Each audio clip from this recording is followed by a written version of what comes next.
नमः शिवाय। जय महाकाल।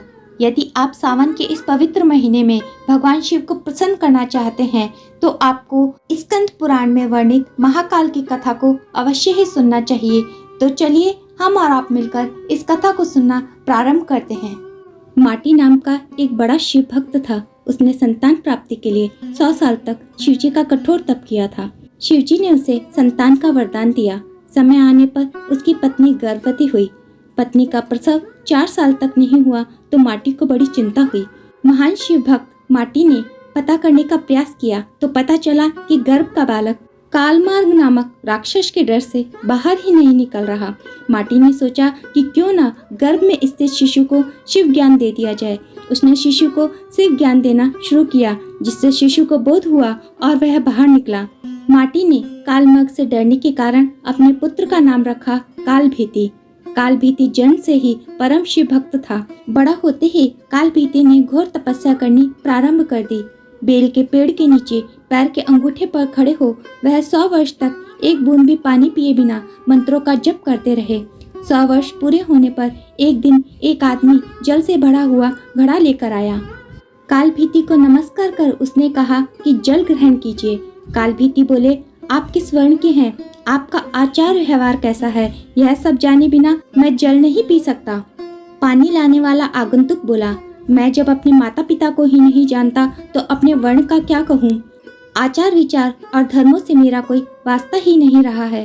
कालभीति ने कहा, मेरे गुरु के अनुसार जिसके कुल का ज्ञान न हो उसका अन्न जल ग्रहण करने वाला तत्काल कष्ट में पड़ता है। मैं पानी नहीं पीऊंगा श्रीमान। कालभीति की यह बात सुनकर आगंतुक बोला, तुम्हारी बात पर हंसी आती है। जब सब में भगवान शंकर ही निवास करते हैं तो किसी का बुरा नहीं कहना चाहिए, क्योंकि इससे भगवान शंकर की ही निंदा होती है। यह जल अपवित्र कैसे हुआ? घड़ा मिट्टी का बना है और आग में पका है, फिर जल से भर दिया गया है। मेरे छूने से अशुद्धि आ गई। तो अगर मैं अशुद्ध होकर इसी धरती पर हूँ तो आप यहाँ क्यों रहते हो? आकाश में क्यों नहीं रहते? कालभीति ने उत्तर दिया, आप सही कह रहे हैं। सभी में शिव का ही वास है। सबको शिव मानने वाले नास्तिक लोग खाना छोड़कर मिट्टी क्यों नहीं खाते, राख और धूल क्यों नहीं फाँकते? मैं यह नहीं कह रहा कि सब में शिव नहीं है। भगवान शिव सब में निहित है। मेरी बात ध्यान से सुनिए। सोने के गहने बहुत तरह से बनते हैं, कुछ शुद्ध सोने से तो कुछ मिलावटी सोने से। खरे खोटे सभी आभूषणों में सोना तो होता ही है। इसी प्रकार ऊंच नीच, शुद्ध अशुद्ध सब में भगवान सदाशिव विराजमान है। जैसे खोटा सोना खरे के साथ मिलकर एक हो जाता है, इसी तरह इस शरीर को भी व्रत और तपस्या सदाचार आदि के द्वारा शोधित करके शुद्ध बना लेने पर मनुष्य निश्चय ही खरा सोना होकर स्वर्गलोक में जाता है। तो शरीर को खोटी अपवित्र चीजों से बिगाड़ना ठीक नहीं है। जो व्रत उपवास करके शुद्ध हो गया है वह भी यदि इस तरह अशुद्ध होने लगे तो थोड़े ही दिनों में पतित हो जाएगा। इसलिए आपका दिया पानी तो मैं कभी नहीं पीऊंगा। कालभीति के ऐसा कहने पर आगंतुक हंसने लगा। उसने दाहिने अंगूठे से जमीन कुरेदकर एक बहुत बड़ा गड्ढा तैयार किया। फिर उसी में वह सारा जल ढुलका दिया। गड्ढा भर गया, पानी बचा रह गया। फिर उसने अपने पैर से ही कुरेदकर एक तालाब बना दिया और बचे हुए जल से उस तालाब को भर दिया। यह अद्भुत दृश्य देखकर कालभीति जरा भी नहीं चौंके। तब आगंतुक बोला, हे ब्राह्मण देव, आप हैं तो मूर्ख, परंतु बातें पंडितों सी करते हैं। लगता है आपने विद्वानों की बात नहीं सुनी। कुआं दूसरे का, घड़ा दूसरे का और रस्सी दूसरे की है। एक पानी पिलाता है और एक पीता है। सब समान फल के भागी होते हैं। ऐसा ही मेरा भी जल है। तुम धर्म के ज्ञाता हो, फिर क्यों इसे नहीं पियोगे? कालभीति ने विचार किया, यदि एक कार्य में अनेक सहायक हों तो काम करने वालों को मिलने वाला फल बंटकर समान हो जाता है। बात तो ठीक है। कालभीति ने उस मनुष्य से कहा, आपका यह कहना ठीक है। कुएं और तालाब का पानी पीने में दोष नहीं है, फिर भी आपने तो अपने घड़े के जल से ही इस गड्ढे को भरा है। यह बात सामने देखकर मैं हरगिज इसे नहीं पीऊंगा। कालभीति के लगातार हट करने पर वह आगंतुक पुरुष हंसता हुआ अंतर्ध्यान हो गया।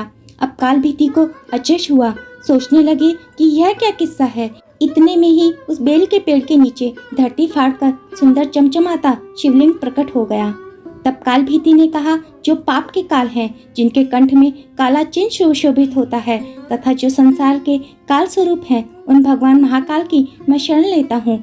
आप हमें शरण दीजिए, आपको बारंबार नमस्कार है। काल भीति की स्तुति पर भगवान महादेव उस लिंग से प्रकट हुए और कहा, हे ब्राह्मण, तुमने इस महातीर्थ में रहकर मेरी जो आराधना की है उससे मैं संतुष्ट हूँ। अब काल मार्ग से तुम निर्भय रहो। मैं ही मनुष्य रूप में प्रकट हुआ था। मैंने यह गड्ढा और तालाब सब तीर्थों के जल से भरा है। यह परम पवित्र जल तुम्हारे लिए ही लाया था। तुम मुझसे कोई मनवांछित वर मांग लो। इस पर काल भीति ने कहा, हे प्रभु, यदि आप मुझ पर प्रसन्न हैं तो सदा सदा के लिए यहाँ निवास करें।